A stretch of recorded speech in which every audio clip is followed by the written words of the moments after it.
బయటికి వచ్చారు, వాళ్ళ కుటుంబంలో ఉన్న కలహాలతోటి వచ్చి కొత్త పార్టీ పెట్టారు అన్నది ప్రజల్లోకి వెళ్తుంది. సో ప్రజలు ఎందుకు మీ వైపు మొగ్గు చూపాలి, ఎందుకోసం కవితను ప్రజలు నమ్మాలి అన్న ప్రశ్నకు సమాధానం ఏం చెప్తుంది జాగృతి? ఐ థింక్ మధు గారు లైన్ కట్ అయినట్టుంది. ప్రొఫెసర్ శేషు సార్ ఉన్నారు మనతో పాటు, ప్రముఖ రాజకీయ విశ్లేషకులు. శేషు గారు నమస్తే, గుడ్ ఆఫ్టర్నూన్.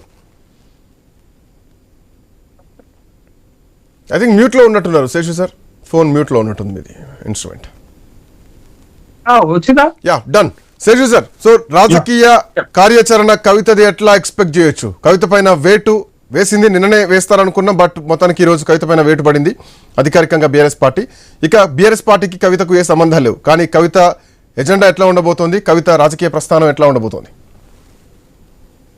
శ్రీకాంత్, కల్వకుంట్ల కవిత పైన ఈ సస్పెన్షన్ పరిణామం ముందే ఊహించింది. పాయింట్. ఆ విధమైనటువంటి నిర్ణయమే బీఆర్ఎస్ పార్టీ తీసుకుంది. ఎందుకంటే బీఆర్ఎస్ పార్టీ ముందు వేరే ఆప్షన్ లేదు. తన పైన ఇప్పుడు సస్పెన్షన్ నిర్ణయం తీసుకోవటం కంటే కూడా వాళ్ళ దగ్గర ఒక బెటర్ ఆప్షన్ లేదు. గత కొంతకాలంగా కవిత బీఆర్ఎస్ పైన నర్మగర్భంగా వ్యాఖ్యలు చేస్తున్నప్పుడు కూడా అవి ఆఫ్ ద రికార్డ్ చేశారు, చిట్ చాట్ లో చేశారు. కానీ నిన్న చేసినటువంటి వ్యాఖ్యలు చాలా తీవ్రమైనటువంటి వ్యాఖ్యలు, ఆన్ ద ప్రెస్ లో చేసినటువంటి వ్యాఖ్యలు. మరి పార్టీ చాలా క్లిష్ట సమయంలో ఉన్నప్పుడు ఒక బలమైనటువంటి వ్యాఖ్యలు చేశారు. పార్టీని బాగా ఇరకాటంలో పెట్టేవి, ఆత్మరక్షణలోకి నెట్టేవి, పార్టీని దెబ్బతీసేవి, తర్వాత పార్టీలో ఉన్నటువంటి ఫ్రంట్ లైన్ నాయకత్వం మీద వేలెత్తి చూపెట్టేటటువంటి ఒక తీవ్రమైనటువంటి వ్యాఖ్యలు చేసిన సందర్భంలో ఇక ఉపేక్షించితే పార్టీకి పెద్ద ఎత్తున నష్టం జరుగుతుంది అనేది. తర్వాత కవిత నిన్న చేసినటువంటి అంశాలు కూడా ప్రజల్లోకి తీవ్రంగా వెళ్ళిపోయాయి, చర్చనీయాంశంగా మారిపోయాయి. ఎందుకంటే ఇప్పుడు బీఆర్ఎస్ లో జరుగుతున్న పరిణామాల వెనక రేవంత్ రెడ్డి ఉన్నారనే ఒక కీలకమైన దాంతో పాటు తండ్రిని వెనకేసుకొస్తూ పార్టీ మొత్తాన్ని విమర్శ చేసినటువంటి క్రమంలో, కాబట్టి ఖచ్చితంగా ఈ నిర్ణయం తీసుకోవాల్సినటువంటి అనివార్యత కేసీఆర్ కి ఏర్పడింది. కాబట్టి ఇప్పుడు కల్వకుంట్ల కవితని ఎట్టకేలకు బీఆర్ఎస్ పార్టీ నుంచి బహిష్కరించారు, సస్పెన్షన్ చేసినటువంటి సందర్భం ఉంది. What next? ఇప్పుడు కవిత ఏం చేయబోతున్నారు అనేది మన ముందున్నటువంటి ఒక తీవ్రమైనటువంటి ప్రశ్న. గతంలో మనం ఈ అంశం పైన చర్చ చేసినప్పుడు, ఏది లేఖ బహిర్గతమైనప్పుడు, లీక్ అయినప్పుడు మనం చర్చ చేసినప్పుడు కవిత అంతిమంగా ఎవరు మాట వింటారు అనే ఒక చర్చలో మనం మాట్లాడుకున్నప్పుడు కేసీఆర్ మాట వింటారు అనేది. బట్ ఇప్పుడు ఆ స్థాయి దాటినటువంటి క్రమంలో ఇప్పుడు కవిత ఒక ఇండిపెండెంట్ పొలిటీషియన్ గా తన సొంత నిర్ణయాలు తను ఇప్పుడు తీసుకోగలుగుతుంది. ఎందుకంటే బీఆర్ఎస్ పార్టీ అఫీషియల్ గా తను బహిష్కరించింది. ఇప్పటి వరకు నేను కూడా బీఆర్ఎస్ పార్టీలోనే ఉన్నాను అని అన్నారు కాబట్టి, బట్ ఇప్పుడు స్వతంత్ర నిర్ణయాలు తీసుకునేటటువంటి పార్టీ నాది, తండ్రి పెట్టినటువంటి పార్టీ మాదే పార్టీ అండి అనేటటువంటి ఒక గంభీరమైనటువంటి పలుకులు కూడా పలికారు. అయితే ఇప్పుడు తన ముందున్నటువంటి ఆప్షన్ ఏంటంటే, మనం ఎప్పటి నుంచో ఊహాగానాలు చేస్తున్నట్టుగా ఊహిస్తున్నట్టుగా తెలంగాణ బహుజన రాష్ట్ర సమితి అనేటటువంటి పార్టీ పెడతారు, లేకపోతే టిఆర్ఎస్ అనేటటువంటి పేరుతోటే పార్టీ పెడతారు అనేటటువంటి ఒక ఊహాగానాలు వస్తున్నాయి. రెండోది కాంగ్రెస్ పార్టీలో చేరతారని. ఒకవేళ కవిత కాంగ్రెస్ పార్టీలో చేరితే ముందు తన క్రెడిబిలిటీని దెబ్బతీసుకున్నట్టు అవుతుంది. ఎందుకనంటే, ఎందుకు నేను ఈ మాట అంటున్నానంటే, ప్రీ ప్లానెడ్ గా కాంగ్రెస్ లోకి వెళ్ళటానికే బీఆర్ఎస్ ని డ్యామేజ్ చేసింది అనేది ఒకటైతే, తండ్రిని కూడా మోసం చేసింది అనేటటువంటి ఒక అపకీర్తి వస్తుంది. కాబట్టి కాంగ్రెస్ లోకి పోయే ఆప్షన్ కంటే కూడా తన ముందు ఇంకొక ఆప్షను పార్టీ పెట్టడం. పార్టీ పెట్టి తనేంటో నిరూపించుకొని తన పార్టీ సిద్ధాంతాల ద్వారా తను ఏమనుకుంటుందో అది చేయటం ద్వారా భవిష్యత్తులో రాబోయేటటువంటి ఎన్నికలతోటి భావసారూప్యత కలిగిన పార్టీలతోటి పొత్తు పెట్టుకోవటమో, అవగాహన కుదుర్చుకోవటమో చేస్తే ఒక తీరుగా ఉంటుంది. కానీ కాంగ్రెస్ పార్టీలో గనక పోతే అది అవకాశవాద రాజకీయం కిందికి వస్తుంది. బీఆర్ఎస్ ని కావాలనే మోసం చేసినటువంటి ఒక అపకీర్తి మాత్రం ఖచ్చితంగా తనకు వస్తుంది. ఒక పార్టీ పెట్టేటటువంటి శక్తి తనకుందా అనేటటువంటిది మనం గనక మాట్లాడితే, పార్టీ పెట్టడానికి గతంలో కేసీఆర్ కూడా ఒక మాట అన్నారు, ఎవరు పడితే వాళ్ళు పార్టీ ఒక పాన్ డబ్బాలు అనేటటువంటి వ్యాఖ్య చేశారు. బట్ పాన్ డబ్బా కంటే ఈజీ అండి పార్టీ పెట్టడం. పాన్ డబ్బా కంటే కూడా చాలా ఈజీ పార్టీ పెట్టడం. కానీ పార్టీ పెట్టాలి అన్నటువంటి లైన్ మీద డిస్కస్ చేద్దాం. బీసీ రిజర్వేషన్ల కోసం బీసీ రిజర్వేషన్ల సాధన దీక్ష ఇందిరా పార్క్ లో చేశారు. కవిత బీసీయా, కవిత ఎందుకు ఎట్లా కొట్లాడుతుంది అని అంటే ఎవరైనా కొట్లాడొచ్చు.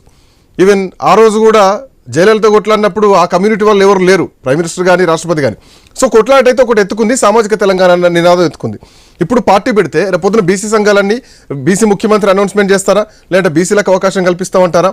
తెలంగాణలో ఒక కొత్త పార్టీ బీసీ పార్టీ రాబోతుందన్నటువంటి చర్చలు కూడా చాలా సందర్భాల్లో జరిగాయి. ఈ అవకాశం కవిత ఈ రకంగా ఉపయోగించుకునేటువంటి ఛాన్సెస్ ఉంటాయా? శ్రీకాంత్, ఒక పార్టీ అంటూ కవిత గారు పెడితే ఒక్క అజెండాతో పైన పార్టీ పెడతారని నేను అనుకోను. ఒక్కొక్క బీసీ అజెండాను, ఒక సామాజిక అంశం, సామాజిక న్యాయం అజెండా తోటే పార్టీ పెడతారని నేను అనుకోను. బట్ తెలంగాణ రాష్ట్రం యొక్క అవకాశాలు, రాష్ట్రంలో ఉన్నటువంటి సమస్యలు, కీలకమైనటువంటి వర్గాలను టార్గెట్ చేస్తూ పాటు అత్యంత ప్రధానంగా బీసీల సమస్యలను తను పార్టీలో, తన మేనిఫెస్టోలో, తన అజెండాలో పెట్టుకునేటటువంటి అవకాశాలు ఉంటాయి. కేవలం ఒక బీసీ అజెండాతోటే పార్టీ పెట్టడానికి తనేమో బీసీ సామాజిక వర్గాల నుంచి వచ్చినటువంటి వ్యక్తి కాదు కదా. బట్ మీరు లేవనెత్తినటువంటి ప్రశ్నలన్నీ కూడా క్షేత్రస్థాయిలో బీసీ సమాజం నుంచి కూడా వస్తాయి. కాబట్టి ఒక పార్టీ రకరకాల సమస్యలు, రకరకాల అవసరాలు, రకరకాల అజెండాలతోటి పెట్టుకునేటటువంటి అవకాశం ఉంటుంది. దాంట్లో చాలా కీలకమైన, ప్రాధాన్యమైనటువంటి అంశంగా బీసీ సమస్యలను తను పెట్టుకోవచ్చు. ఎందుకంటే ఇప్పుడు బీసీ సమస్యల్ని తను అడ్రస్ చేస్తుంది. ఒక పెద్ద సామాజిక వర్గం తనకు మద్దతుగా నిలబడాలి అనేటటువంటి కోణంలో, ఆ వర్గాల మద్దతు కావాలనుకుంటున్నటువంటి సందర్భంలో ఆ వర్గాల సమస్యలకు పెద్దపీట వేసేటటువంటి అవకాశం ఉంటుంది. బట్ ఇక్కడ మనం గమనించాల్సింది ఏంటంటే, పార్టీ ఏ లక్ష్యాలతో పెడుతుంది, పార్టీ ఏ అంశాలతో పెడుతుంది అనేది ఒకటైతే, బట్ పార్టీని నిలబెట్టి ఒక బలమైనటువంటి పార్టీగా తీర్చిదిద్దగలుగుతుందా అనేది మనం చూడగలిగితే, గతంలో జరిగినటువంటి ఎక్స్పెరిమెంట్స్, ఆల నరేంద్ర తెలంగాణ సాధన సమితి పెట్టారు. బట్ అంత బలమైన ఉద్యమ నినాదంతో పెట్టిన పార్టీని కూడా తను నడపలేకపోయారు. తర్వాత నవ తెలంగాణ పార్టీని దేవేంద్ర గౌడ్ పెట్టారు. ఒక బలమైనటువంటి ఉద్యమం జరుగుతున్నటువంటి క్రమంలోనే ఒక బలమైన సామాజిక వర్గం నుంచి ఆర్థికంగా బలమైనటువంటి వ్యక్తి కూడా పార్టీని నడపలేకపోయారు అనేటటువంటి విషయం. తర్వాత జరిగినటువంటి పరిణామాల్లో ప్రజారాజ్యం పార్టీ, ఉమ్మడి ఆంధ్రప్రదేశ్ లో కనుక మనం చూస్తే, ప్రజారాజ్యం పార్టీ ఒక పాపులారిటీ ఉన్నటువంటి, ఒక లీడర్ పెట్టినటువంటి, ఒక పాపులారిటీ ఉన్న సినిమా యాక్టర్ పెట్టినటువంటి పార్టీ కూడా సస్టైన్ కాలేకపోయింది అనే విషయం. తర్వాత మీకు తెలంగాణ వచ్చిన తర్వాత ఓ మహిళా నాయకత్వంలో వచ్చినటువంటి ఏకైక పార్టీ షర్మిల పార్టీ దరిదాపు అసలు రాష్ట్రం అంతా కలెదిరిగింది, పాదయాత్ర చేసింది, తండ్రి లెగసీని అడ్డం పెట్టుకొని ముందుకు వెళ్ళినప్పుడు కూడా. బట్ ఎక్కడో దెబ్బతిన్నారు, సక్సెస్ కాలేకపోయారు. బట్ ఇప్పుడు ఈ అన్ని ఎక్స్పెరిమెంట్స్ తన ముందున్నటువంటి క్రమంలో కవిత ఒక కొత్త పార్టీ పెట్టి ఎంత మేరకు నిలబడగలుగుతుంది, ఎంత మేరకు చేయగలుగుతుంది. అయితే నాకున్నటువంటి అభిప్రాయం ఏంటంటే, తన పార్టీ ద్వారానో, తన వ్యవహారం ద్వారానో, తన చర్యల ద్వారానో కొంత బీఆర్ఎస్ ని బలహీనపరచగలుగుతుందేమో గానీ, ఒక బలమైనటువంటి రాజకీయ పార్టీగా ఇప్పుడున్నటువంటి పరిస్థితుల్లో ఎస్టాబ్లిష్మెంట్ చేయగలుగుతుంది. ఎందుకంటే 3 బలమైన పార్టీలు ఎదుర్కోవాలా. 3 బలమైన పార్టీలు ఇప్పుడు బీఆర్ఎస్ ని ఎదుర్కోవాలా, బీజేపీని ఎదుర్కోవాలా, కాంగ్రెస్ ని ఎదుర్కోవాలి. బట్ ఎదుర్కొని ఒక స్థాయి పార్టీ నిలబెట్టినప్పుడే కదా ఎవరైనా తనతో పొత్తు పెట్టుకునేది, అవగాహన పెట్టుకునేది. కాబట్టి బట్ తనకున్నటువంటి అవకాశాలు ఎంత మేరకు ఉపయోగించుకోగలుగుతుంది. అయితే ఒకటి కవిత దగ్గర ఉన్నటువంటి అసెట్ చెప్తాను, అంటే వీక్నెసెస్ చాలా ఉన్నాయి తన దగ్గర. మాట్లాడదాం సార్, మీరు అన్న అసెట్, వీక్నెస్, ఆ పాయింట్స్ తో పాటు ఇంకా కొన్ని దీంట్లో చర్చించాల్సినటువంటి అంశాలు కూడా నాకు కనిపిస్తున్నాయి, డిస్కస్ చేద్దాం. బిఫోర్ దట్, కవిత ఎపిసోడ్ పైన తెలంగాణ భారతీయ జనతా పార్టీ రాష్ట్ర అధ్యక్షులు రామచంద్రరావు రెస్పాండ్ అయ్యారు. ఒకసారి ఆ బైట్ ప్లే చేయండి. పీసీఆర్ కేటీఆర్ గారు, హరీష్ రావు గారు, మీరు వినండి. మొట్టమొదటిసారిగా తెలంగాణ వచ్చిన తర్వాత పరిపాలన అవకాశం మీకు ఇచ్చారు. ఈ రోజు మీ ఇంట్లో ఒక కుటుంబ సభ్యురాలే అంతా దోచుకున్నారు, నాకు ఏమి ఇవ్వలేదు, మొత్తం మా బావ మా అన్నయ్య దోచుకున్నారని చెప్తున్నది. ఇది తెలంగాణని దోచుకోకపోతే కాదండి ఎవరంటారు. తెలంగాణను దోచుకుంది, మీ దోచుకున్న డబ్బుని మీరు సరిగ్గా పంచుకోకపోతే ఈ రోజు మీ మధ్యన గొడవలు అవుతున్న విషయాన్ని మన తెలంగాణ ప్రజలు గుర్తుపెట్టుకోవాలి. ఈరోజు బీఆర్ఎస్ పార్టీ తెలంగాణ ప్రజల ఒక డబ్బుని దోచుకొని, తెలంగాణ ప్రజల ఒక మనం దోచుకొని ఈ రోజు వాళ్ళు పరిపాలించి ప్రజలు వాళ్ళు తిరస్కరించారు. రైట్. సో మొత్తానికి బీఆర్ఎస్ పార్టీ డిఫెండ్ చేసుకోవడానికి ఇక స్టార్ట్ అయిపోయింది. ఆల్రెడీ నిన్న కాంగ్రెస్ పార్టీ మొదలుపెట్టింది. ఎస్, అవినీతి జరిగిందని కవిత ఒప్పుకుంది. ఆ అవినీతి డబ్బులు పంపకాలు సరిగా జరగలేదు, నాకు డబ్బులు రాలేదు, అందుకే ఈరోజు కుటుంబంపైన నిందేసిందని చెప్పేసి బీజేపీ ఇంకొక లైన్ ఎత్తుకుంది. 2 వర్షన్స్ని బీఆర్ఎస్ పార్టీ ఖచ్చితంగా డిఫెండ్ చేసుకోవాల్సింది. అయితే ఇందులో ఇంకొక పాయింట్, ఒకవేళ రేపు పొద్దున కవితకు వేరే ఆప్షన్ లేదు, రాజకీయంగా ఉండాలి, రాజకీయాల్లో ఉంటా అన్నారు, ముఖ్యమంత్రి కావాలన్న తను కోరిక అన్నారు, కాబట్టి ఖచ్చితంగా పార్టీ అనౌన్స్మెంట్ చేయాలి. పార్టీ అంటే ఎట్లాంటి మేనిఫెస్టో ఉంటుంది, ఎట్లాంటి ఎజెండాస్ తోటి పార్టీ రాబోతోంది అన్నది ఇప్పుడు ప్రస్తుతానికి మన ముందు ఉన్నటువంటి చర్చ. దీంట్లో ఇంకొకటి, ఈ మధ్యకాలంలో మనం చూస్తున్నాం, నాలాంటి వాళ్ళపైన కొంతమంది కుట్రలు చేశారు, హరీష్ రావా, సంతోష్ రావా, బీఆర్ఎస్ పార్టీలో కొంతమంది కుట్రలు చేశారు అంటే ఆ కుట్రలకు బలైన వాళ్ళు కవిత వెంట నడుస్తారా? ఒకటి. అండ్ భారతీయ జనతా పార్టీలో అసంతృప్తులు ఉన్నారు, కొత్త పాత నినాదం ఒకటి నడుస్తోంది. మొన్న ఢిల్లీలో జరిగినటువంటి మీటింగు ఇదొకటి. సో ఇందులో అసంతృప్తులు ఎవరైనా ఉన్నారా? కాంగ్రెస్ పార్టీలో రకరకాల వర్గాలు మనం చూస్తున్నాం, ఏ జిల్లాకు ఆ జిల్లా వర్గం ఉంటుంది. అట్లా నిజామాబాద్ కానీ లేదంటే కవిత కంచుకోట నిజామాబాద్లోకి ఎస్టాబ్లిష్ చేసుకుంది. సింగరేణిలో కొంత కార్మిక విభాగం కూడా కవితకు అండగా ఉండబోతోంది. సో బీఆర్ఎస్ పార్టీలో కూడా హరీష్ రావు వర్గం అని, కేటీఆర్ వర్గం అని రకరకాల వాదనలు వినిపిస్తూ ఉన్నాయి. ఈ అసంతృప్తులంతా రేపొద్దున కవిత వెంట వచ్చేటువంటి అవకాశాలు ఉంటాయా పార్టీ అనౌన్స్ చేస్తే? ఆ రకంగా కవితను మనం అంచనా వేయొచ్చా? లేదు శ్రీకాంత్, ఇప్పుడు ఇందాక నన్ను ఒక మాటలో ఇంటరప్ట్ చేశారు. కవితకు ఉన్నటువంటి బలాలు ఏంటి అనేది, బలహీనతలు సరే తర్వాత పార్టీ పెట్టిన తర్వాత లేకపోతే తన రాజకీయ జీవితాన్ని మలుచుకునేటప్పుడు బయటపడతాయి. కానీ తనకు ఉన్నటువంటి బలం ఏంటంటే విషయ పరిజ్ఞానం బాగా ఉంటుంది, ఒక విషయాన్ని గట్టిగా చెప్పగలుగుతారు, తర్వాత అంశాలను ఎత్తుకోవటంలో ఒక ప్రత్యేకత ఉంటది. ఖచ్చితంగా మీరు చూడండి, ఒక జర్నలిస్టు చనిపోతే ఆ జర్నలిస్టు కుటుంబాన్ని ఎవరు పరామర్శించకపోతే కవిత పరామర్శించారు. బట్ అట్లాంటి ఒక ఎత్తుగడలలో లేకపోతే తక్షణం స్పందించేటటువంటి క్రమంలో చాలా ముందుంటారు. మీకు బనకచర్ల విషయంలో కావచ్చు, తర్వాత 42% రిజర్వేషన్ల విషయంలో కావచ్చు, ఇట్లాంటి విషయాల్లో చాలా స్పీడ్ గా స్పందించేటటువంటి గుణం ఉంటుంది. కాబట్టి అది తనకి అసెట్ గా మారుతుంది. బట్ ఆ లక్షణాలతో మాత్రమే పార్టీని నడపగలుగుతుంది, పార్టీని తీసుకుపోగలుగుతుంది అనేది మనం అనుకోలేము. బట్ ఇక్కడ మీరు ఒక 2 అంశాలు చెప్తాను. మీరు అడిగినటువంటి ప్రశ్నల్లో 2 ఉదాహరణలు మన కళ్ళ ముందు కనపడేవి. ఇప్పుడు ఆంధ్రప్రదేశ్ లో జగన్మోహన్ రెడ్డిని ఓడించడానికి షర్మిలాని పావుగా వాడుకున్నారు. బట్ అదే మోడ్ లో శ్రీకాంత్, మన ఐ న్యూస్ వేదికగా ఇది చాలా చాలా ఇంపార్టెంట్ అయినటువంటి అంశము. అదే మోడ్ లో బీఆర్ఎస్ ని మరింత రాజకీయంగా దెబ్బకొట్టడానికి కవితని మిగతా పార్టీలు రాజకీయ పావుగా వాడుకోవటానికి అవకాశం ఉంది. బట్ ఆ అవకాశాన్ని రాజకీయ పార్టీలు ఎందుకు వదులుకుంటాయి? ఎవరైనా రాజకీయమే చేస్తారు కదా. ఏ అంశాన్ని కూడా వదులుకోకుండా మిగతా పార్టీలను ఓడించేటటువంటి క్రమంలో బట్ కవితని ఆ విధంగా వాడుకోవటానికి ఒక ప్లాట్ఫామ్, ఒక వేదిక, ఒక అవకాశం ఉందనేది నా అభిప్రాయం. ఇది ఒకటైతే, రెండోది మీరు ఇందాక అన్నారు 3 పార్టీల్లో ఉన్నటువంటి అసంతృప్తులు రేపొద్దున కవిత పార్టీలోకి వచ్చి చేరితే కవిత పార్టీ కూడా బలోపేతం అవుతుంది. అంటే ఇది కూడా దాన్ని ఎగ్జాంపుల్ గానే తీసుకోవాలి. మీరు షర్మిల ఇక్కడ పార్టీ పెట్టినప్పుడు కూడా ఇదే ఊహాగానాలు చేసినాం మనందరం. ఏమనంటే అన్ని పార్టీల్లో ఉన్నటువంటి అసంతృప్తులు ఈ పార్టీలో వచ్చి జరిగితే అది బలోపేతం ఏంటంటే ఒక్క పేరున్నటువంటి నాయకుడు కూడా షర్మిల పార్టీలో ప్రాంతీయ విభేదాలు షర్మిల విషయంలో కనిపించాయి. బట్ ఇక్కడ ఇందాక మీరు అన్నారు కేసీఆర్ లెగసీ అన్నారు. అండ్ కేసీఆర్ బ్లడ్ అంతే వ్యూహాత్మకంగా ఉంటారు, కొంత మేధస్సు కూడా ఉన్నటువంటి ఒక పరిణితి చెందినటువంటి రాజకీయ నాయకురాలు కవిత. సో షర్మిలను కవితను నాకెందుకు అంటే వారసత్వ పరంగా చూడొచ్చేమో కానీ ప్రాంతాల పరంగా చూసుకుంటే కనుక కవిత విషయంలో కొంత చేంజెస్ కనిపిస్తున్నాయి. ఎగ్జాక్ట్లీ మీరు చెప్పిన దానికి నేను కూడా ఒప్పుకుంటాను. ఎందుకంటే ఒక విషయ పరిజ్ఞానంలో కానీ ఒక అంశాన్ని ప్రొజెక్ట్ చేయటంలో కానీ షర్మిల కంటే కవిత చాలా బెస్ట్ అనేటటువంటిది, చాలా ఎక్కువ పెర్ఫార్మెన్స్ చేస్తారనే విషయం కనపడుతుంది. కానీ ఇక్కడ మన సామీప్యతలు చేస్తున్నప్పుడు 1-2 అంశాలు కాకుండా ఓవరాల్ గా మనం చూస్తున్నప్పుడు ఇక్కడ మిగతా పార్టీలో ఉన్నటువంటి అసంతృప్తులు కవిత దగ్గరికి రావాలి అంటే ముందు కవిత ఒక బలమైన పార్టీ ఎస్టాబ్లిష్మెంట్ అవుతుందని నమ్మకాన్ని కల్పించాలి. బట్ ఆ నమ్మకాన్ని కల్పించడానికి టైం తీసుకుంటుంది. బట్ ఆ టైం ప్రాసెస్ లో వస్తారా లేదా అనేది అది కాలం నిర్ణయిస్తుంది. బట్ మీరు అన్నది ఏంటి అని అంటే వాళ్ళిద్దరు షర్మిలాని కవితని పోలిక చేస్తున్నప్పుడు వాళ్ళిద్దరు ఎవరు బెస్ట్ అని అడగట్లే మీరు. బట్ ఆమె ఎలా ఉపయోగపడింది, ఈమె ఎలా ఉపయోగపడుతుంది, ఆమె ఎలా పార్టీని బలోపేతం చేయలేకపోయింది, ఈమె ఎలా పార్టీని బలోపేతం చేయగలుగుతుందా లేదా అనేటటువంటి ప్రశ్నలే తప్ప బట్ ఇద్దరి మధ్య కంపారిజన్ చేసినటువంటి సందర్భం కాదు కదా ఇప్పుడు మనం మాట్లాడుతున్నది. ఒకవేళ అట్లా కంపారిజన్ చేస్తే ఆమె స్టైల్ ఆఫ్ ఫంక్షనింగ్ వేరు, ఈమె స్టైల్ ఆఫ్ ఫంక్షనింగ్ వేరు. ఖచ్చితంగా ఆమె కంటే కవిత కొంత మెరుగైనటువంటి వ్యూహంతో ముందుకు వస్తారు. బట్ ఇక్కడ మనం ఒక అసెట్ ఏంటంటే ఒక మహిళ ఇంత బలంగా రాజకీయాలు తెలంగాణలో ఎప్పుడు చూడలేము. బట్ కవిత ఆ గ్యాప్ ని ఫుల్ఫిల్ చేయగలుగుతుందని నేను అనుకుంటున్నాను.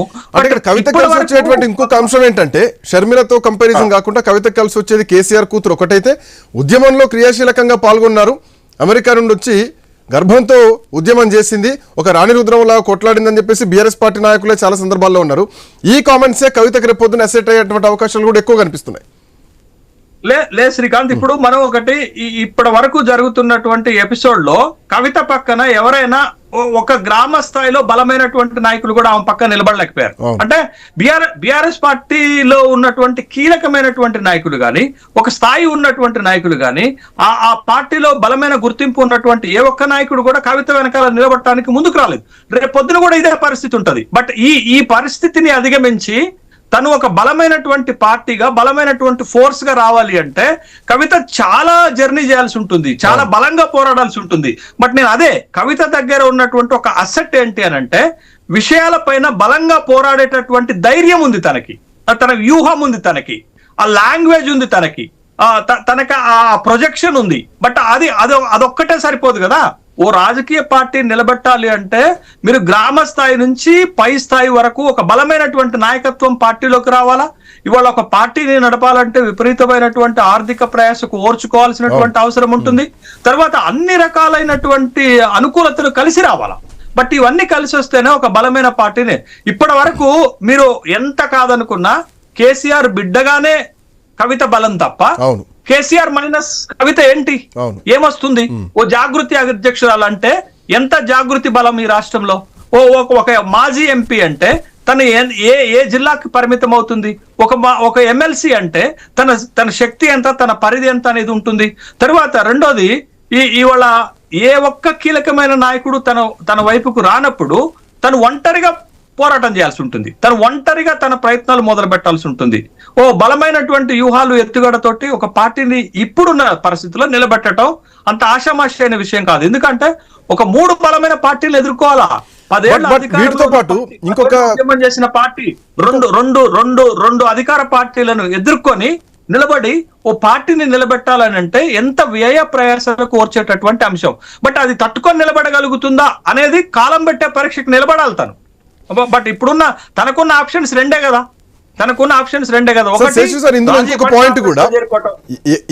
రాజీపడి కాంగ్రెస్ లో చేరిపోవటం, లేదా తన స్వాభావికమైనటువంటి వ్యవహార శైలికి అనుకూలమైనటువంటి ఒక కొత్త పార్టీని ఏర్పాటు చేసి తన అజెండాతో ముందుకు రావటం.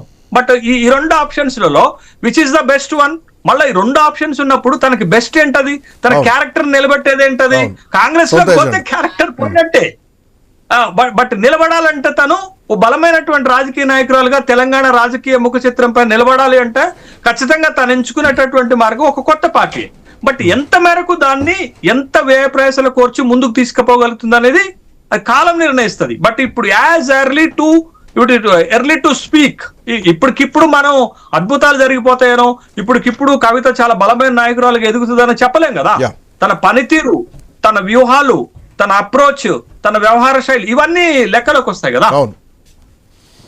బట్ అంటే ఏ పార్టీకైనా కానీ బీఆర్ఎస్ పార్టీకి రాజకీయంగా శత్రువు ఎవరంటే కాంగ్రెస్ పార్టీ, భారతీయ జనతా పార్టీ. మనం చూస్తున్నాం ఒక ముఖ చిత్రం.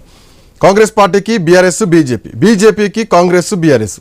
కవిత రేపు పొద్దున వస్తే కాంగ్రెస్ పార్టీతో పాటు బీఆర్ఎస్ పార్టీ ఈ రెండింటిని టార్గెట్ చేస్తూ ముందుకెళ్తుందా? కవిత ప్రధానంగా రాజకీయ శత్రువుగా ఎవరిని భావించాలి? బీఆర్ఎస్ పార్టీని మాట అనలేదు. బీఆర్ఎస్ పార్టీ అధ్యక్షుడుగా కేసీఆర్ ఉన్నారు, కానీ పార్టీలో ఉన్న నాయకుల్ని మాత్రం టార్గెట్ చేస్తూ మాట్లాడుతుంది. రేపటి రోజున అధికార పార్టీని మాట్లాడుతూనే సొంత పార్టీ నుంచి బయటకు వచ్చిన తర్వాత ఈ పార్టీని కూడా విమర్శలు చేయకపోవడానికి ఆప్షన్ లేదు. ఎందుకంటే తాను ఎదగాల్సిందే బీఆర్ఎస్ పార్టీ లొసుగులు బయట పెడుతూ రాజకీయాల్లో ముందుకు పోవాలి. సో ఇక నెక్స్ట్ అదే జరగబోతోందా? ఇప్పటికిప్పుడైతే కాంగ్రెస్ కి కవితకి 3 శత్రువులే. ముగ్గురిని టార్గెట్ చేసే అవకాశం ఉంటుంది. కానీ రాజకీయాల్లో శాశ్వత మిత్రులు, శాశ్వత శత్రువులు ఉండరు కదా. ఏ పార్టీ తోటి తనకు అనుకూలమైనటువంటి వాతావరణం వస్తే ఆ పార్టీతో కలిసి ఎన్నికల రాజకీయం చేస్తున్నటువంటి పార్టీలు మనం చూసాం కదా. ఇప్పుడు తమిళనాడులో ఏం జరుగుతుంది? తమిళనాడులో ఇప్పుడు టీవీకే కొత్త party Vijay, cinema actor Vijay పెట్టారు. బట్ ఎవరితోటి అక్కడ ఇప్పుడు అలయన్స్ పోయేటటువంటి అవకాశం కనపడట్లేదు. అటు భారతీయ జనతా పార్టీని వ్యతిరేకిస్తున్నారు, ఇటు డిఎంకేని వ్యతిరేకిస్తున్నటువంటి నేపథ్యంలో బట్ అక్కడ చివరి దాకా అదే అంశంతో ఉంటాడా? ఉండకపోవచ్చు కదా. తన అభిప్రాయాలు మార్చుకుంటారు కదా. ఇప్పుడు కూడా అంతే. ఇప్పుడు కవిత ఒకవేళ పార్టీ పెడితే ఖచ్చితంగా 3 పార్టీలను వ్యతిరేకించి రాజకీయం చేయాల్సినటువంటి అవసరం ఉంటుంది. అట్లా కాకుండా ఏ పార్టీకో కొంత అనుకూలంగా చేస్తే కోవట్ రాజకీయాలు చేస్తుంది అనేటటువంటి ముద్ర తన పైన పడుతుంది. అంటే ఒక ఆదిలోనే ఒక ఆదిలోనే ఒక హంసపాదు ఎదురైతే, ఆదిలోనే ఇట్లాంటి కోవర్ట్ ఆపరేషన్స్ గనక ఆరోపణలు వస్తే, ఆదిలోనే ఇట్లా కుమ్మక్కు రాజకీయాల ఒక వ్యూహంలో చిక్కకపోతే తను అనుకునేటటువంటి లక్ష్యాన్ని, రాజకీయ లక్ష్యాన్ని సాధించలేదు. కాబట్టి ఖచ్చితంగా 3 పార్టీలను టార్గెట్ చేసే ముందుకు పోతుంది. బట్ బీఆర్ఎస్ ని టార్గెట్ చేసేటప్పుడు కొంత సంయమనంతో ఉంటుంది. ఆ సంయమనం ఎక్కడ? ఒక తండ్రి విషయంలోనే, మిగతా అన్ని విషయాల్లో చేస్తుంది. కానీ బీఆర్ఎస్ ని టార్గెట్ చేస్తున్నారు అని అంటే పరోక్షంగా తన తండ్రిని కూడా టార్గెట్ చేసినట్టుగానే భావించాల్సి ఉంటుంది. కాబట్టి ఇప్పుడు రాజకీయాల్లో తన సచ్చీలతను, తన నిజాయితీని నిరూపించుకోవాల్సినటువంటి అవసరం ఉంటుంది. బలంగా 3 పార్టీలను ఢీకొట్టాల్సినటువంటి అవసరం ఉంటుంది. తర్వాత తన పార్టీని ఒక బలమైనటువంటి వేదికగా నిర్మించాల్సినటువంటి అవసరం కూడా ఉంటుంది. It's a very difficult task to her. అంటే తన ముందు రాజకీయంగా బలమైనటువంటి ఛాలెంజెస్ ఉన్నాయి. బట్ వాటి అన్నిటిని తట్టుకొని నిలబడి ఒక ఆర్గనైజ్డ్ పార్టీని నిలబెట్టగలుగుతుందా? బట్ ఆ నిలబెట్టేటటువంటి క్రమంలో తన వ్యూహాలు ఎట్లుండబోతున్నాయి? తను ఎంత బలంగా 3 పార్టీలను ఢీకొట్టగలుగుతుంది? తను ఎంత బలంగా ప్రజలను వెనకాల సార్ ఇంకొక ప్రశ్న కనిపిస్తోంది. కవిత కామెంట్ చేసింది, రజతోత్సవ సభలో బీజేపీని ఎందుకు టార్గెట్ చేసి మాట్లాడలేదు, బీజేపీకి 2 నిమిషాలు ఎందుకు కేటాయించారు అన్న మాటకు బీజేపీలో బీఆర్ఎస్ పార్టీ విలీనం చేస్తున్నారు, నేనే ఆపినా అని చెప్పి చెప్పడం జరిగింది. ఈ అంశం ఇంకా అట్లాగే ఉందే, సస్పెన్స్ గానే ఉంది. రానున్నటువంటి టైంలో జమిలీ ఎన్నికలు రాబోతున్నాయి, 2 జాతీయ పార్టీల మధ్యలోనే ఎన్నికలు జరగబోతున్నాయి అనుకోవచ్చా? బీఆర్ఎస్ బీజేపీలో విలీనం కాబోతోందా? ఒకవేళ ప్రాంతీయ పార్టీ పుట్టుకొస్తే రేపు పొద్దున ఇందాక మీరు చెప్పినట్టు టీఆర్ఎస్ఆ లేదంటే టీబీఆర్ఎస్ పేరుతో రాబోతోందా, ఎట్లాంటి పేరుతో రాబోతోంది అన్నటువంటి అంశం చూస్తే ఈ ప్రాంతీయ పార్టీ కొత్తగా పుట్టుకొచ్చేటువంటి అవకాశాలు ఏమైనా కనిపిస్తున్నాయా కవిత కేంద్రంగా? ఈ జమిలీ కానీ బీఆర్ఎస్ బీజేపీ విలీనం కానీ ఈ అంశాలు చూస్తే ఇప్పుడు విలీనం అనేది నేను చూస్తున్నాను ఒక రాజకీయ ఆరోపణగానే చూస్తున్నాను. ఎందుకంటే ఒక 10 ఏళ్లు ఉద్యమం చేసిన పార్టీ, ఒక 10 ఏళ్లు అధికారంలో ఉన్నటువంటి పార్టీ, ఒక 24 సంవత్సరాల సుదీర్ఘ రాజకీయ ప్రస్థానం కలిగినటువంటి పార్టీ అంత సింపుల్ గా బీజేపీలో విలీనం అవుతుందని నేను అనుకోను. ఎందుకంటే కర్ణాటక ఉదంతం చూసాం కదా. కర్ణాటకలో ఒక 2 పరాజిత పార్టీలు 2024 ఎన్నికల్లో విజేత పార్టీలుగా మిగిలినాయి కదా. అంటే ఒక చిన్న పార్టీ జనతాదళ్ ఎస్ బీజేపీలో విలీనమైందా? బీజేపీతో పొత్తు పెట్టుకొని సక్సెస్ అయింది, బీజేపీతో పొత్తు పెట్టుకొని వాళ్ళ కేంద్రంలో అధికారాన్ని పంచుకుంటుంది అనేటటువంటి విషయాన్ని గమనించాలి కదా. బట్ బీఆర్ఎస్ కి విలీనం ఒక్కటే ఆప్షన్ కాదు కదా. రెండోది, ఇటీవల India today C voter mood of the nation సర్వేలో కనుక చూస్తే ఏ కూటమిలో లేని రాజకీయ పార్టీలు మరోసారి దెబ్బతింటాయనేటటువంటి ఒక సర్వే వచ్చింది. దాంట్లో బీఆర్ఎస్ కూడా ఉంది, వైఎస్ఆర్ కాంగ్రెస్ పార్టీ ఉంది, బిజు జనతాదళ్ పార్టీ ఉన్నది. బట్ ఇవి ఇంకా కూడా ఒక ఓటమి తరువాత మళ్ళా బలోపేతమయ్యేటటువంటి మార్గాలు లేవు అనేటటువంటి విషయాన్ని గమనించాలి. కాబట్టి ఒక విలీన ప్రతిపాదన ఒక్కటే ఉండదు శ్రీకాంత్. పొత్తు పెట్టుకునే అవకాశాలు ఉంటాయి, సమయాన్ని బట్టి ఉంటుంది. రాజకీయాల్లో ఎవరికి ఎవరు మిత్రులు కాదు, ఎవరికి శత్రువులు కాదు. అవకాశవాదాన్ని బట్టి, అవకాశాలను బట్టి వాళ్ళ పొత్తులు ఉంటాయి, వాళ్ళ వ్యూహాలు ఉంటాయి అనేటటువంటి విషయాన్ని మనం గమనించాలి కదా. ఆంధ్రప్రదేశ్ లో ఏం జరిగిందో మనం చూసాం కదా. తెలుగుదేశంతో విడిపోయిన బీజేపీ మళ్ళా అదే బీజేపీ తెలుగుదేశంతో పొత్తు పెట్టుకున్నటువంటి సందర్భాలు మనం చూసాం కదా. అయితే ఇక్కడ కవిత విషయంలో ఒక విషయం చూడాలి శ్రీకాంత్. మనం కవిత తిహార్ జైలుకు పోవటానికి కారణం ఎవరని కవిత భావిస్తున్నారు? కవిత తిహార్ జైలుకు పోవటానికి ఎవరు అని కవిత భావిస్తున్నారు? బీజేపీ. కాబట్టి బీజేపీతో ఇప్పటికిప్పుడు పొత్తు పెట్టుకోగలుగుతుందా? పెట్టుకోలేదు. తర్వాత ఇప్పుడు బీఆర్ఎస్ నుంచి బయటకు వచ్చినటువంటి కవిత మళ్ళా ఇప్పుడు బీఆర్ఎస్ లో కలిసే అవకాశం ఉంటుందా? ఒకవేళ అట్లా కలిసే అవకాశం ఉంటే పార్టీ పెట్టుడెందుకు, విభేదించుడెందుకు, ఇంత గొడవ చేసుడెందుకు, ఇంత హంగామా చేసుడెందుకు?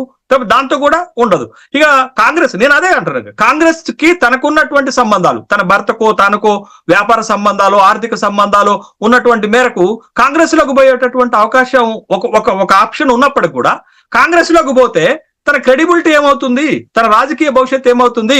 రేపు పొద్దున కాంగ్రెస్ పార్టీ ఓడిపోతే ఏమవుతుంది? కాంగ్రెస్ పార్టీలో తన రాజకీయ భవిష్యత్తును ఎట్లా ఎత్తుకోగలుగుతుంది? కాంగ్రెస్ పార్టీలో మరొక రమ్యారావు లేక మిగులుతారా? కాంగ్రెస్ అన్న కూతురు రమ్యారావు గారు ఉంటారు కదా కాంగ్రెస్ పార్టీలో. మళ్ళీ అట్లనే కేసీఆర్ కూతురు కూడా ఆ పార్టీలో అట్లా మిగిలిపోతారా? ఇప్పుడు షర్మిల ఎలా మిగిలిపోయింది కాంగ్రెస్ పార్టీలో? షర్మిలకి రాజ్యసభ సీట్ ఇస్తారనేటటువంటి ఊహాగానాలు వస్తున్నటువంటి నేపథ్యంలో అది కార్యరూపం దాల్చిందా? ఓ జాతీయ పార్టీలో తన ప్రయోజనాలను నెరవేర్చుకోగలుగుతుందా? జాతీయ పార్టీలో తన స్వభావానికి భిన్నంగా ఇవ్వగలుగుతుందా? కవిత ఒక అగ్రెసివ్ పొలిటీషియన్ నాకు తెలిసి ఒక బలంగా ఛాలెంజ్ చేస్తుంది. మీరు చూడండి, ఒకసారి అరవింద్ మీద ఛాలెంజ్ చేసిన, నిన్న ప్రెస్ మీట్ లో ఛాలెంజ్ చేసిన బలంగా ఛాలెంజ్ చేయగలుగుతారు. ఏం బిడ్డ ఎలా ఉంది, నేను అసలే మంచిదాన్ని కాదు, నాతో పెట్టుకోవద్దు అనేటటువంటి ఒక బలంగా తన విమర్శని వినిపించగలిగినటువంటి వ్యక్తి. బట్ ఆ స్వభావం ఉన్నటువంటి వాళ్ళు ఒక జాతీయ పార్టీలో ఎమ్మడగలుగుతారా? జాతీయ పార్టీలో కొనసాగలుగుతారా? కొనసాగినా వాళ్ళ రాజకీయ భవిష్యత్తు ఎలా ఉంటుందనేది ఉంటుంది కదా. బట్ కేసీఆర్ ఇమేజ్ చాటున పెరిగిన బిడ్డ, కేసీఆర్ తో రాజకీయ ప్రస్థానాన్ని తీసుకొచ్చినటువంటి ఒక బిడ్డ, ఒక గట్ ఫీలింగ్ తో రాజకీయాలు నడిపినటువంటి ఒకటి కనిపిస్తోంది మనకు, కాంగ్రెస్ సంస్కృతిలో ఇమ్మడగలుగుతుందా? కాబట్టి తనకున్న రెండో ఆప్షన్ ఏంటంటే తన సొంత పార్టీ బట్టి తాను అనుకున్నది ఏంది, తాను చేయాలనుకున్నది ఏందో గట్టిగా చేసి చూపెట్టేటటువంటి ఉద్దేశంతో ఉంటుందని నేను భావిస్తున్నాను. Seshu sir 1 second, I news screen పైన చూడొచ్చు, కవిత ఫోటోలను తగలబెడుతున్నారు, కవిత ఫోటోలకు నిప్పంటిస్తున్నారు. సో ఇక బీఆర్ఎస్ పార్టీ బయటకు వచ్చేసారు పూర్తిగా. ఇంతకాలం ఉన్నటువంటి ఆ అడ్డంకులను, ఆ బ్యారికేడ్లను పూర్తిగా తొలగించేశారు. బీఆర్ఎస్ పార్టీ అధికారికంగా పార్టీ నుంచి సస్పెండ్ చేసిన తర్వాత కవిత చిత్రపటాలని బీఆర్ఎస్ పార్టీ నాయకులు తగలబెడుతున్నారు. సో నాకు తెలిసి కేసీఆర్ కళ్ళ ముందు ఇది జరుగుతుందని అయితే ఎవరు ఊహించలేదు. బట్ కేసీఆర్ నిర్ణయం తీసుకొని కవిత విషయంలో పార్టీ నుంచి సస్పెండ్ చేసిన తర్వాత సో కన్నకూతురు చిత్రపటాలని తగలబెట్టడం బహుశా ఇది కొంత కేసీఆర్కి ఇబ్బందికరమైన విషయమైనా కానీ పార్టీ పరంగా, రాజకీయ పరంగా అఫ్కోర్స్ తప్పదు, ఇక ఎదుర్కోవాల్సిందే. కవిత చిత్రపటాలని తగలబెడుతున్నారు. కవిత కూడా రెస్పాండ్ అయ్యేటువంటి అవకాశాలను ఈరోజు సాయంత్రమా లేదంటే రేపు ఉదయమా ప్రెస్ మీట్ పెట్టి కవిత తన ఎజెండాను ప్రకటించేటువంటి అవకాశాలు కూడా కనిపిస్తున్నాయి. తన రాజకీయ ప్రస్థానం ఎట్లా ఉండబోతోంది, రాజకీయ అడుగులు ఎట్లా ఉండబోతున్నాయి అన్నది కనిపిస్తోంది. ఇక జాగృతి కూడా తమ కార్యాచరణను, కార్యకలాపాలను కౌంటర్గా కనిపించబోతోంది. సార్ శేషు సార్, ఇక్కడ నుంచి జాగృతి వర్సెస్ బీఆర్ఎస్ పాలిటిక్స్నే చూడబోతున్నామా? ఎట్లా ఉండబోతున్నాయి అనుకోవచ్చు? ఇప్పుడు మనం చూస్తున్న ఐ న్యూస్ స్క్రీన్ పైన కవిత ఫోటోలను తగలబెడుతున్నారు. సో కేటీఆర్ వర్సెస్ కవిత, లేదంటే హరీష్ రావు వర్సెస్ కవిత, ఇట్లాంటి పాలిటిక్స్ తెలంగాణలో కనిపించబోతున్నాయి అనిపిస్తోంది. ఇప్పుడు ఒకటి ఇక్కడ శ్రీకాంత్, రాజకీయాల్లో తన శత్రువుని తన మిత్రుని ఎన్నుకోవటంలో చాలా ఒక పర్ఫెక్షన్ ఉండాలి. జగన్మోహన్ రెడ్డికి అంత ఇమేజ్ ఎక్కడి నుంచి వచ్చింది? జగన్మోహన్ రెడ్డి రావటం తోటే తన శత్రువుగా సోనియా గాంధీని ఎంచుకోవటం వల్ల ఒక హీరోయిక్ ఇమేజ్ వచ్చేసింది, ఒక అద్భుతమైనటువంటి పాపులారిటీ వచ్చింది.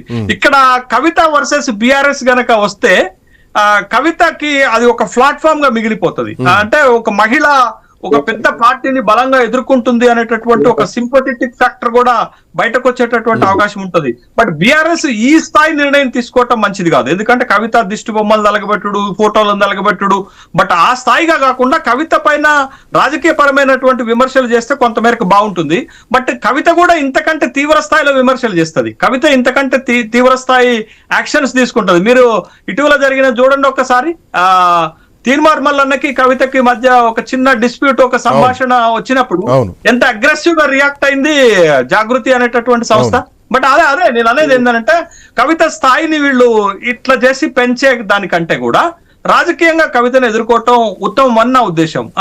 బట్ అది నిన్న నేను మన చర్చలోనే ఒక మాట చెప్పాను శ్రీకాంత్, గుర్తుందా? ఏంటనంటే ఈ కాళేశ్వరం పైన సిబిఐ ఎంక్వైరీని ఎప్పుడైతే కాల్ ఫర్ చేశారో బీఆర్ఎస్ పార్టీని కాంగ్రెస్ పార్టీ యాక్టివ్ చేసింది రాష్ట్రంలో. ఇది ఒక పరిణామం. ఇది ఒకవైపు మీరు ఎండ్ చూడాలి. బీఆర్ఎస్ పార్టీ ఇంత అగ్రెసివ్ గా ఓడిపోయిన తర్వాత గత 20 నెలల్లో రోడ్డుపైకి వచ్చిన సందర్భం లేదు. బట్ ఇప్పుడు అన్ని పరిణామాలు అటు దారితీస్తున్నాయి. కాబట్టి బీఆర్ఎస్ ని ఒక యాక్టివ్ మోడ్ లోకి కాంగ్రెస్ పార్టీ తీసుకొచ్చింది. రెండోది, రాజకీయం ఇప్పుడు బీఆర్ఎస్ కాంగ్రెస్ ఉంటే రేపు పొద్దున ఇది టర్న్ తీసుకొని కవిత వర్సెస్ బీఆర్ఎస్ అయితే రాజకీయ చర్చ ఇటు మళ్ళీతే రాష్ట్రంలో ఏ విధమైనటువంటి పొలిటికల్ డిస్కషన్స్ ఉంటాయి అనేది కూడా మనం చూడాల్సినటువంటి అంశం కదా. బట్ కవిత రియాక్షన్స్ ఎట్లుంటాయి అనేది మనం వెయిట్ చేయాలి. అంటే ఇక్కడ కవిత రియాక్షన్ ఎట్లా, ఇవన్నీ ముందే ఎక్స్పెక్ట్ చేశారు. కవిత నిన్న చేసినటువంటి కామెంట్స్ లో కూడా ఖబర్దార్ అంటూ వార్నింగ్ ఇచ్చారు హరీష్ రావుకు, సంతోష్ రావుకు. బట్ ఇక్కడ ఒక విచిత్రమైనటువంటి పరిణామం రేపు పొద్దున మనం చూడబోతున్నాం. తన కండువాల్లో కానీ, తన వాల్ పోస్టర్స్లో కానీ, ఫ్లెక్సీల్లో కానీ ఎక్కడా కూడా బీఆర్ఎస్ పార్టీ కనిపించలేదు, బీఆర్ఎస్ నినాదాలు వినిపించలేదు. కానీ కేసీఆర్ ఫోటోలు కనిపిస్తున్నాయి, జయశంకర్ సార్ ఫోటోలు కనిపిస్తున్నాయి. రేపటి రోజున కేసీఆర్ ఫోటోతోటే కవిత రాజకీయం చేయబోతోంది, కేసీఆర్ డైరెక్ట్గా రాజకీయం చేయబోతున్నారు. సో ఈ ఎపిసోడ్ ఎట్లా ఉండబోతోంది? సింపుల్ ఒకటే మాటలో చెప్తాను మీరు అడిగినటువంటి ప్రశ్నకి. ఆమె ఒక సైన్యం, అతడే ఒక సైన్యం లెక్క. ఆమె ఒక సైన్యంగా జాగృతి సంస్థ ద్వారా లేకపోతే పెట్టబోయే కొత్త పార్టీ ద్వారా 3 రాజకీయ పార్టీల పైన గట్టిగానే పోరాడుతుంది. ఆ విషయంలో మనం ఎక్కడ కూడా సందేహపడాల్సినటువంటి అవసరం లేదు. మీడియా పరంగా గానీ క్షేత్రస్థాయిలో గానీ నేను చూసినటువంటి కవిత ఈ 20 సంవత్సరాల రాజకీయాల్లో ఆమె గట్టిగా పోరాడేటటువంటి, గట్టిగా వాయిస్ వినిపించేటటువంటి ఒక బలమైనటువంటి విషయ పరిజ్ఞానం ఉన్నటువంటి మహిళగానే నేను గుర్తించాను. బట్ బీఆర్ఎస్ లో తండ్రి చాటు బిడ్డగా ఉన్నా లేకపోతే వారసత్వ రాజకీయాలతో వచ్చినప్పటికి కూడా తనకంటూ ఒక ప్రత్యేకతను అయితే ఖచ్చితంగా నిలబెట్టుకున్నటువంటి మహిళగా నేను చూస్తాను. కాబట్టి ఆమె ఒక సైన్యంగా ప్రారంభంలో పోరాడాల్సిన అవసరం ఉంటుంది. బట్ ఆమె సక్సెస్ రేటును బట్టే మిగతా వాళ్ళు కలిసి వస్తారు.